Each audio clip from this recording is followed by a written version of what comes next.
제가 10장 처음에 개관하는 시간에 말씀드렸던 게 뭐냐면 10장은 예수님께 나오는 각각의 사람들이 많이 있다고 그랬습니다. 그 사람들이 어떤 마음으로 나오고 또 예수님께 어떤 질문들을 하고 어떤 행동들을 하는지 그 각각의 면면을 잘 살펴봐야 된다고 말씀을 드렸습니다.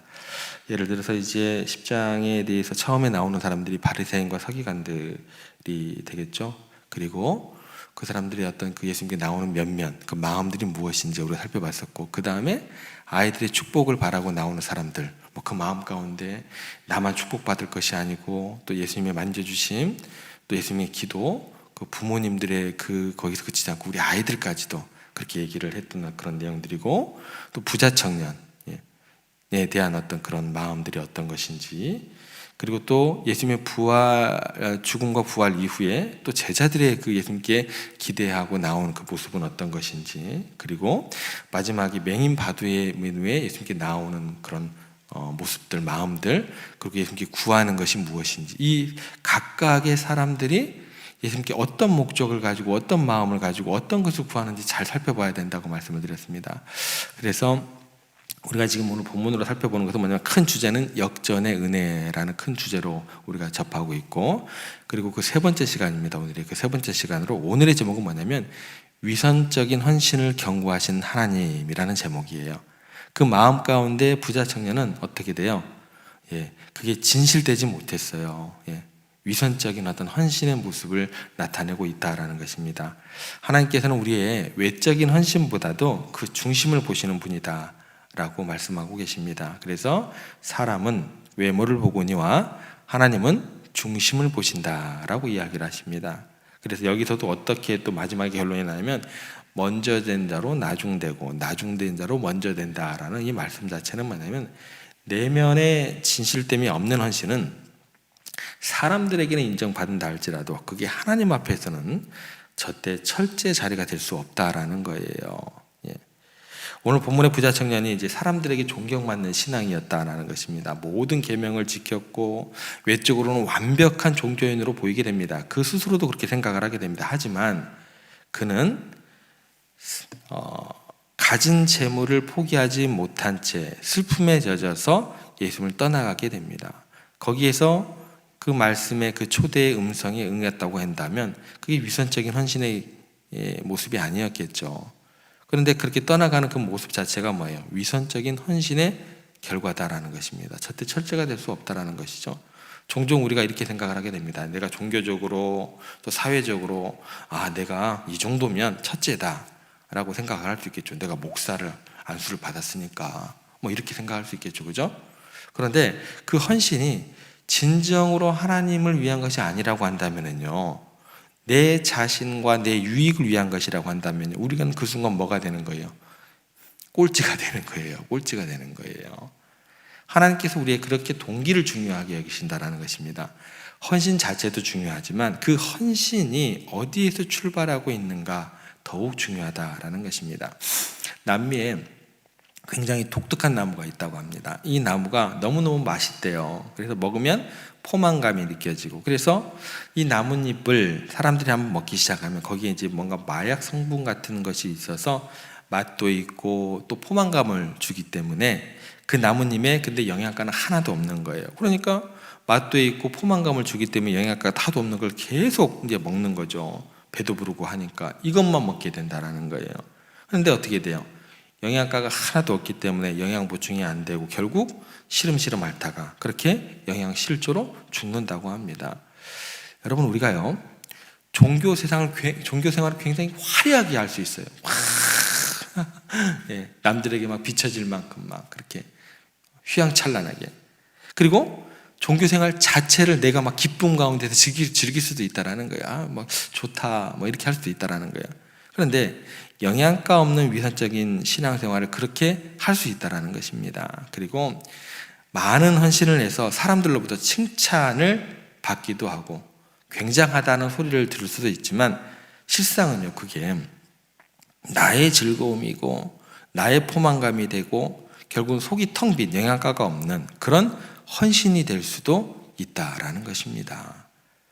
지금 종교적인 우월감을 가지고 어떤 계명이든지 다 지켰습니다 라고 예수님께 자신감이 있게 당당하게 나왔던 이 청년이 바로 그런 모습이었다라는 것입니다. 사람들이 막 존경해요. 막 따라다녀요. 예. 정말 하나님의 계명을 하나도 어긴 것이 없는 것 같은 삶을 살았지만 결국은 어떻게 돼요? 슬피 울며 예수님을 떠나갈 정도로 영양가 없는 그런 신앙생활을 해왔다라는 것입니다.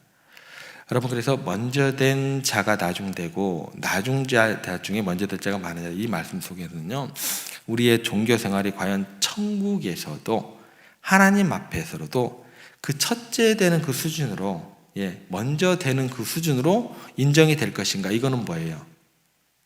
별개의 문제다라는 것입니다. 어제 총회가 마지막으로 마쳐진 것 같아요. 근데 어제 같은 경우는 또 그래도 조금은 더 우리가 생각할 때 신앙은요, 상식 위에 믿음과 신앙을 쌓아야 됩니다. 상식이 다 무너진 것은요, 의미 없습니다. 그 위에 상식적으로 인식하는 그 생각 위에 더욱더 신앙이 쌓아지는 것이지, 하나님의 기적이라는 그 영역 빼고요. 그런데 어제는 그래도 좀 조항에서 또 이렇게 빼려고 했던 것들이 이렇게 거부가 된 것 같아요. 그렇게 이제 목사님들이 얘기하시는 것 같습니다. 하나님 앞에서요, 그 수준으로 인정될 수 있는가라는 것은 이건 별개의 문제라는 거예요. 외모를 보는 사람들에게는요, 잘 보이는 신앙생활을 얼마든지 할 수 있어요. 그렇죠. 그런데 중심을 보시는 하나님 앞에서는 정말 가치 있는 신앙생활을 하는 우리가 되어야 하고, 하나님께서는 만홀히 여김을 받지 않으시기 때문에 그 자체도 속일 수도 없는 거죠. 그죠? 자신의 이름과 영광을 위한 헌신이 아니라, 사람들에게 인정받기 위한 직분과 헌신이 아니라, 정말 하나님의 보시기에 살아있는 신앙이냐, 오직 주님을 위한 헌신이냐, 이게 중요하다라는 거예요. 예수님 당시에 굉장히 많은 종교인들, 스스로 그렇게 신앙생활 잘한다는 종교인들이 있었습니다. 나는 온전히 하나님께 헌신하는 신앙을 가지고 있다라고 그들 스스로 생각했습니다. 제사장들, 바리새인들, 서기관들, 그렇죠. 그런데 그들이 오히려 예수님께 저주의 대상이 되고 말았다라는 것입니다. 결국 먼저 된 자 중에 나중되고 나중된 자들 중에 먼저 될 자가 많으리라는 이 말씀 속에는요, 그들의 위선에 대한 엄중한 경고, 이 부자 청년 같은 자들에 대한 경고의 말씀도 같이 내포하고 있다는 것입니다. 그런데 더 놀라운 것이 뭔 줄 아세요? 그 모습을 옆에서 지켜봤던, 그리고 우리가 모든 것을 버리고 주를 따랐습니다라고 지금 말하고 있는 그 제자들마저도 놀랍게도 그렇게 순간적인 감동으로 말을 했지만 중심이 텅 비어 있었다라는 거예요. 그래서 결국 얼마 지나지 않아서 어떤 일이 벌어지게 돼요. 야고보와 두 아들이 예수님께 와서 하나는 우편에 하나는 좌편에 누가 앉을까요? 라는 것도 아니고 저를 앉혀주세요, 이렇게 이야기를 합니다. 더 점이 가격인 건 뭐냐면, 그 이야기를 들은 나머지 제자들이 어떻게 돼요? 다 흥분해가지고 그 문제를 가지고 어떻게 해요? 자기들끼리 싸워요. 조금 전에 그런 어떤 그 부자 청년의 이야기가 있었는데도 그래요. 한순간에 굉장한 헌신을 할 것처럼 큰 소리로 떵떵거리고 이야기를 하지만 결국은 그들 모두 예수님을 부인하고, 그리고 또 어디까지 가요? 도망가기까지 합니다. 그들의 헌신도 무슨 목적이었어요? 자신의 의를 위한 헌신이었다라는 거예요. 그건 어떻게 돼요? 백일하에 드러납니다. 결국 우리의 헌신이라는 것은 뭐냐면, 하나님의 은혜가 없으면 순간적으로 우리의 진심을 담아서 고백하는 것 같아도, 그런 표정과 말을 한다 할지라도요, 얼마든지 그건 뭐예요? 뒤집어 줄 수 있다는 거예요. 그래서 우리가 해야 될 것이 뭐냐면, 매일매일 순간순간마다 이 말씀을 기억해야 된다는 것입니다. 내가 첫째라고 생각하는 그 순간이 뭐예요? 우리는 그렇게 이야기하는 그 순간 우리는 꼴찌라고 생각하시면 돼요. 내가 목사다, 내가 목사인데 말이야 라고 하는 순간 그건 뭐예요? 꼴찌예요. 그러잖아요. 목사님들이 항상 설교하실 때, 그 목사님들은 천국에 가시면 어디 항상 여기 문간에서 이렇게 오시는 분들 환영하고, 그런 설교 예화 많이 있잖아요. 부자 청년도 마찬가지고 제자들도 마찬가지입니다. 가진 자도 마찬가지고 없는 자도 마찬가지입니다. 얼마든지 우리들은요, 쓰러지고 넘어질 수 있다는 것입니다. 그래서 근신하고 깨어 있어야 되고, 현재, 지금을 영원처럼 하나님 앞에서 겸비하고 충성하고 겸손하게 자기를 낮추는 자만이 하나님께 높임을 받을 수 있다라는 것을 꼭 기억하셔야 됩니다. 더욱이요, 사회가 더욱더 내일로 가면 갈수록 현대 사회는요, 끊임없이 경쟁 또 결과 중심의 문화를 우리가 경험하게 됩니다. 더욱이 요즘 보세요, 소셜미디어라고 해가지고 그 소셜미디어 발달로 인해서 개인의 어떤 그런 뭐랄까요, 모습들이 다 공개가 되잖아요. 근데 이게요, 신앙생활에 대해서도 더욱더 공개적으로 되어 있습니다. 우리 신앙생활을 할 게 보면 신앙생활을 더 쉽게 다른 사람들에게 공유할 수 있게 되는 것이고, 이로 인해서 때로 보여주기 위한 신앙생활을 하게 될 위험이 굉장히 많아졌다라는 거예요. 이런 상황에서 우리 신앙생활이 역시 외적인 성과와 또 다른 사람의 인정을 추구하게 될 위험이 굉장히 크다라는 것입니다. 그러나 하나님께서 보시기에는 뭐예요? 우리의 중심입니다. 마음입니다. 우리가 진정으로 하나님께 기쁘시게 하는 헌신을 하려면 우리의 동기를 그래서 매일매일 점검하셔야 된다는 거예요. 그런데 여기서 마지막으로 우리가 좀 주의할 점이 있습니다. 이러한 자기 점검이 우리를 큰 죄책감이나 우리의 비난으로 이끌어게 내버려두면 안 된다는 거예요. 여러분 스스로 포기하세요. 뭐를 포기해야 돼요? 나는 완벽하다. 이거 포기하세요. 무조건 실패입니다. 무조건 실패예요. 나는 완벽하다. 그럴 수가 없어요. 우리는요, 아무리 노력해도 우리의 동기 자체가 하나님 앞에서 100% 순수해질 수가 없습니다. 그냥 내려놓으세요. 왜 그걸 붙들고 계시냐는 거예요. 포기하시라니까요. 그 자체가 여러분들의 신앙생활에 하나님께 주는 위로와 평안과 기쁨이 없는 그런 스스로의 그 마음들을 가지고 신앙생활을 하게 만드는 거예요. 완벽할 수 있는 사람은 아무도 없습니다. 포기하세요. 여기서 우리가 다시 생각해야 될 것은 뭐예요? 하나님의 은혜밖에 없구나. 그래야 여러분들 가운데 삶에 이렇게 여유가 생기는 거예요. 신앙생활에 여유가 생기는 거예요. 막 이제 목사님들이 이제 부흥회 가면 그러잖아요. 결단하십시오. 그 순간 결단하세요. 근데 그 순간 결단과 동시에 나는 완벽하지 못하고 더욱더 하나님의 은혜가 더욱더 필요한 존재이기 때문에 이 순간 결단하지만 더욱더 내일 0.1%의 변화를 위해서 노력하리라. 그런 결단입니다. 예. 하나님은요, 완벽함이 아닌 진실됨을 원하시는 거예요. 그분은 우리의 모든과 약점의 실패를 아십니다. 그런데 동시에 뭐예요? 그런 우리를 사랑하시는 분이에요. 그래서 우리가 해야 될 일은 뭐냐면 목사님, 하나님 저를 목사로 부르지만 저 매일 부족합니다. 그죠? 그걸 인정해야 돼요. 그걸 인정해야 돼요. 제가 목사의 그걸 감당하지 못하는데 저를 불러주시니까 오늘 또 제게 은혜를 베풀어 주세요.